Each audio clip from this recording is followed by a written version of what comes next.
Joining us now from Parliament House is Senator Doug Cameron. Now, you've been watching what's being said about Kevin Rudd tonight by senior cabinet ministers and other Gillard loyalists. What's your first reaction?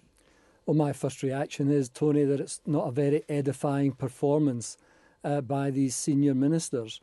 I take the view that the problem that they claim in relation to Kevin Rudd is overstated. If it was so bad, why wasn't something done about it during the period of Kevin Rudd's leadership? Well, there was something done about it. They got rid of him. But that was at the end, and that was not on the basis of how he treated people. That was on the basis of simply a power grab, and I think it was wrong. And I think, quite frankly, that Julia Gillard has a poisoned chalice, and that poisoned chalice is the way she came to power and the manner that she accepted the job. Do you think that now, given Kevin Rudd is rising again or attempting to, clearly on the verge of challenging, that the government, that is the Prime Minister, is intent on putting a stake through his heart?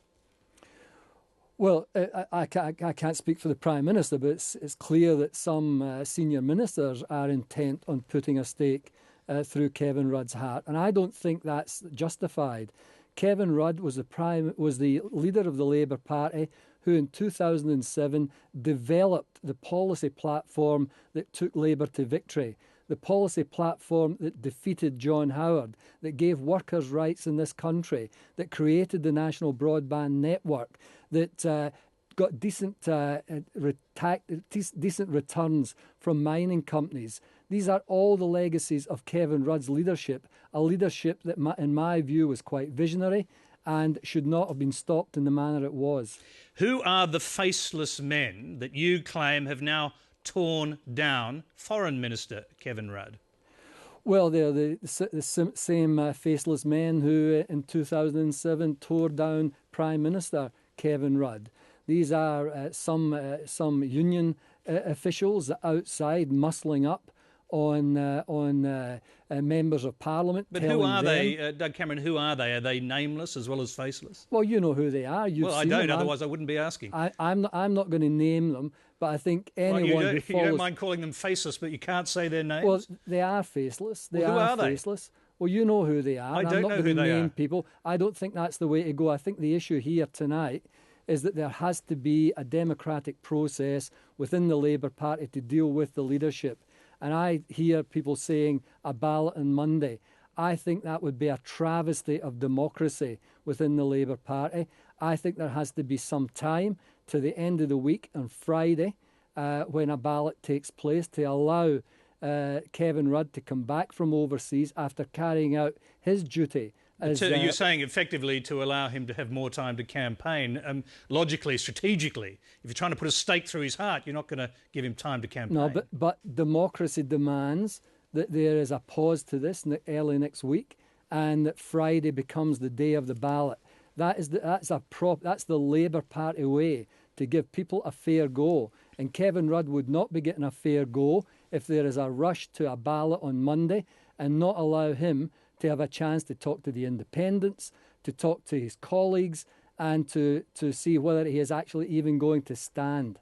Well, he evidently doesn't sleep because he's, during the course of this evening, going to give yet another press conference. Have you spoken to him since his resignation that shocked you so much? No, I haven't spoken to him, no.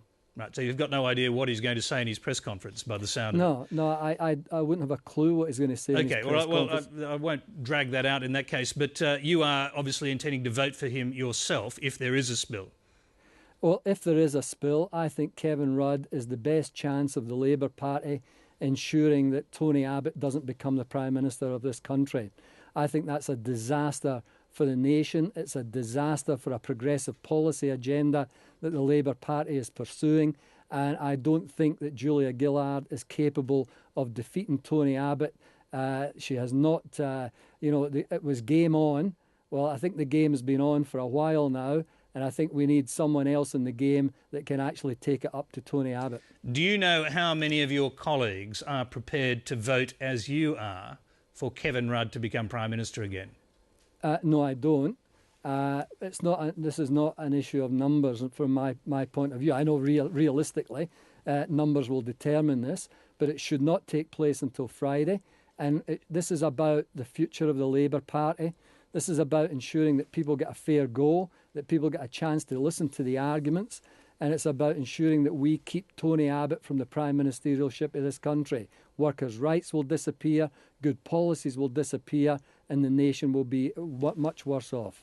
I mentioned earlier to the Minister the possibility of comparison polling, which now seems very likely. That you'll get some polls that will emerge on Monday which talk about what sort of vote a Kevin Rudd-led government would have as opposed to a Julia Gillard-led government. Should people take notice of those polls? I think what the people who are going to determine the leader of the Labour Party should take note of is who has got the capacity to defeat Tony Abbott.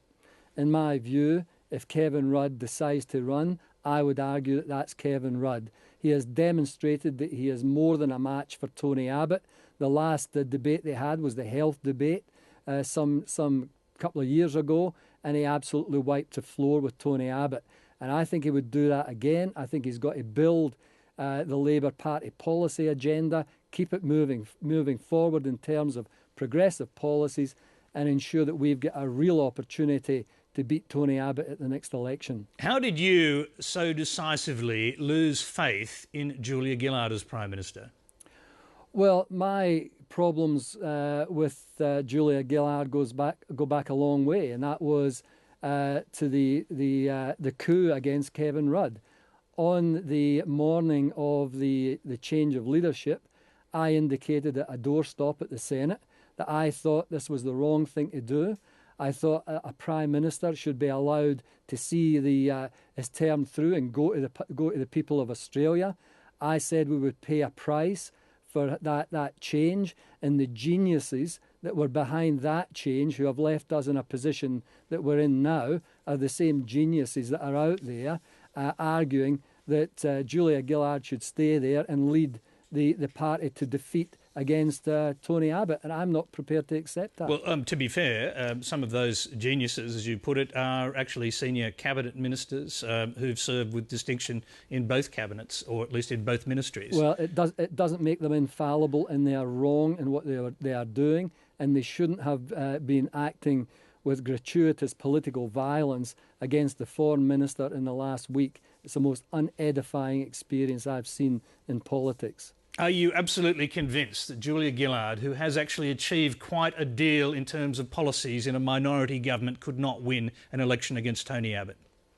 Yeah, I'm not the only one who thinks that. There are many backbenchers who think that. And I take the view that we must give this party, this great Labour Party, the best opportunity to maintain power after the next election and continue a progressive policy agenda, because Tony Abbott's policies are economically irresponsible, they are socially irresponsible, and they are not in the interests of this nation. Doug Cameron, we'll have to leave you there. We thank you very much for joining us tonight. Thanks, Tony.